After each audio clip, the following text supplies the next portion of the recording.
Simbora, então, como falamos na aula introdutória, na Constituição Federal, os artigos que tratam da educação são os artigos de 205 a 214, tá? No capítulo da educação, da cultura e do desporto. Lembrando que a Constituição Federal é o documento máximo de um país, da nação.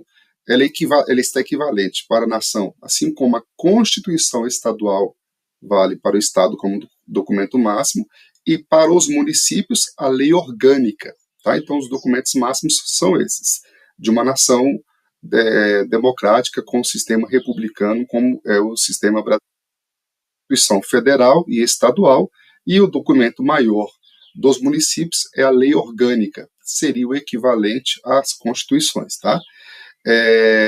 Lembrando que também tudo que está previsto na Constituição é desdobrado posteriormente na Lei de Diretrizes e Bases da Educação Nacional. Então, nós temos várias leis de diretrizes e bases da educação, da saúde, da assistência social, da segurança pública, as leis que definem as questões econômicas, políticas, enfim.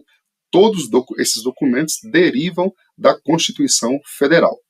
No artigo 205, a educação, direito de todos e dever do Estado e da família, será promovida e incentivada com a colaboração da sociedade, visando ao pleno desenvolvimento da pessoa, seu preparo para o exercício da cidadania e sua qualificação para o trabalho. É muito importante destacarmos nesta Constituição, na Constituição vigente atualmente no Brasil, que a educação passa a ser entendida como direito social. O que é isso? Ela passa a ser entendida como uma obrigação de oferta por parte do Estado, no que ela própria define como educação básica, como critério mínimo de garantia desse direito social por parte da população. Então, ela se equivale aí ao direito à saúde, à moradia, ao salário mínimo. Sendo direito social, passa a ter garantias que antes não eram previstas, que não eram vistas como garantias do Estado ofertador desse serviço. A exemplo disso, nós temos, muitos aqui vão saber, por conta dos pais, avós, antes dessa Constituição, não existia obrigatoriedade de ensino, das modalidades de ensino. Ela é entendida como uma assistência social, como assistência do Estado aos desvalidos, aos pobres. Tá? Então, é nesse sentido. E atentem, quando nós formos estudar já a Declaração Mundial de Educação para Todos, que é um outro documento que também balizou a nossa Lei de Diretrizes e Bases, vocês vão perceber que algumas questões que já estavam previstas aqui na Constituição Federal são tratadas também na Declaração Mundial de Educação para Todos. E aí o que a gente chama atenção? Para a questão da temporalidade. A Constituição promulgada no Brasil em 1988, a Declaração Mundial de Educação para Todos promulgada na Tailândia em 1990, 2 anos após a promulgação da Constituição Federal, mas nós vamos perceber que os documentos têm grande afinidade. Por quê? Porque quando falamos de um documento máximo da nação brasileira, claro que uma reformulação, dado a mudança também, a mudança da situação política do Brasil, estamos saindo de uma ditadura, saímos da ditadura em 1985, então 3 anos depois é promulgada a Constituição Federal, mas o país já assinava acordos internacionais. O Brasil já fazia de muitos anos, de muitas décadas, como nós vamos ver na declaração, já fazia parte da ONU, do FMI, da Unesco, da OMS, então ele já tinha compromissos internacionais assumidos que passam a serem previstos na Constituição Federal e logo adiante tratado também especificamente para a gente na LDB, na Lei de Diretrizes e Bases para a Educação Nacional. Só um minutinho. Muito importante a gente destacar isso na abertura do nosso estudo da nossa Constituição Federal. Artigo 206. O ensino será ministrado com base nos princípios igualdade, liberdade, pluralismo, e gratuidade, tá? Então, igualdade, liberdade, pluralismo e gratuidade. Toda a lógica da Constituição Federal bebeu, a LDB também, nos princípios da Revolução Francesa, de liberdade, igualdade e fraternidade entre os povos, entre os irmãos. Na nossa Constituição também previsto esse princípio de igualdade, liberdade, pluralismo e gratuidade. E essa questão da gratuidade nós vamos discutir não só aqui, como também na LDB. Aliás, tudo que é falado aqui. A igualdade de condições para o acesso e permanência na escola. Então, todo cidadão brasileiro tem esse direito, são direitos constitucionais, como nós falamos, liberdade de aprender, ensinar, pesquisar, divulgar o pensamento, a arte e o saber. É interessante pensarmos que isso tem que estar escrito, tácito, está no papel para que se fazer valer o direito. Pluralismo de ideias e de concepções pedagógicas e coexistência de instituições públicas e privadas de ensino. Chama atenção aqui, primeira pegadinha, cai em concurso, cai muito essa linha 3 do artigo 206, ou cai citando a Constituição Federal, ou vai cair lá como está previsto na LDB. Tá? Isso aqui começa a primeira dica aí de pegadinha de concurso. Pluralismo de ideias e concepções pedagógicas. O que é isso? O respeito e o apreço à diversidade do pensar e da concepção pedagógica, de como fazer educação.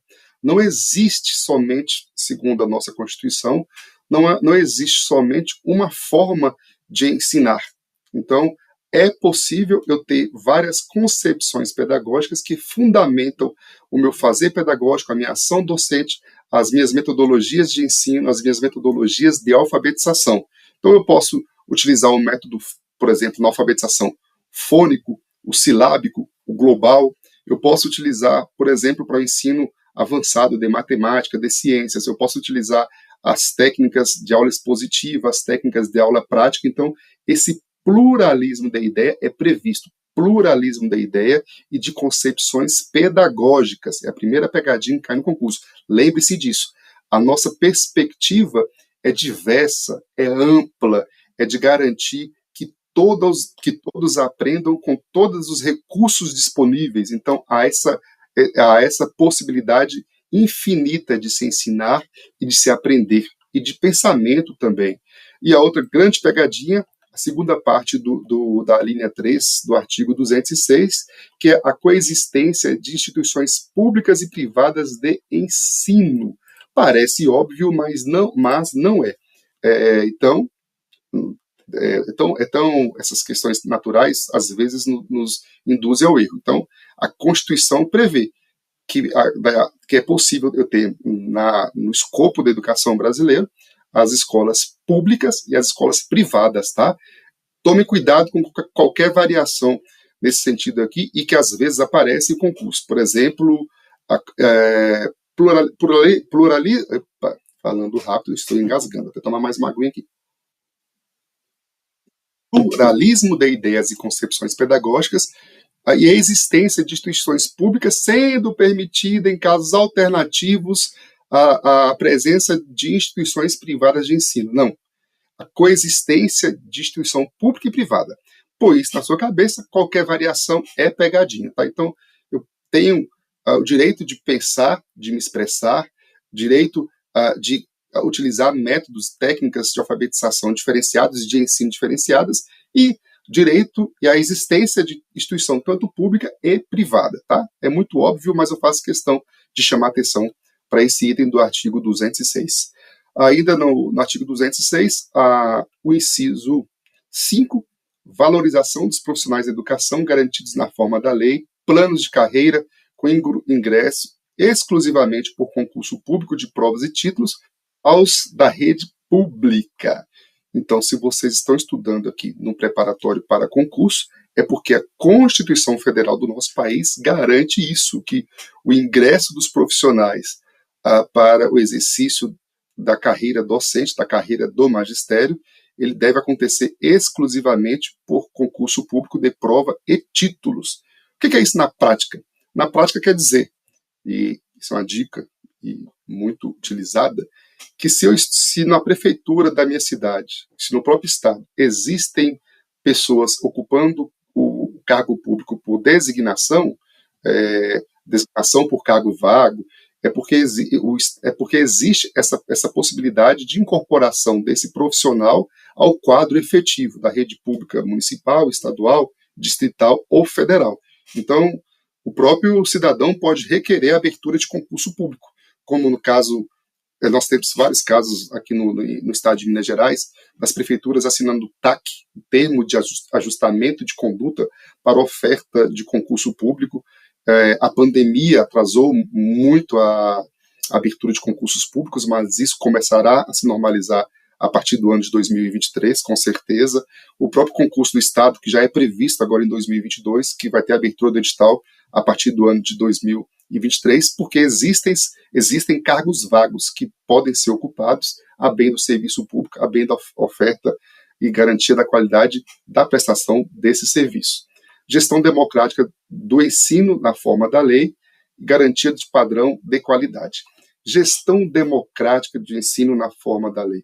Vocês vão perceber, nós vamos perceber também no próximo estudo que isso também foi uma previsão da Declaração Mundial de Educação para Todos e que tentou trazer para a população a descentralização da gestão da educação e também dos recursos, como nós vamos ver.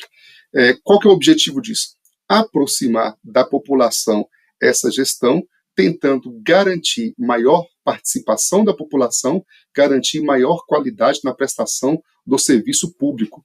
Os estudos da administração pública mostram que, quanto mais próximo da população a gestão, o acompanhamento, a fiscalização dos serviços públicos prestados, maior a probabilidade desses serviços melhorarem a qualidade. Tá?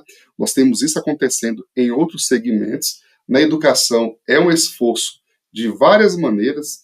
Exemplo da eleição direta de diretores já é vigente na rede estadual de ensino.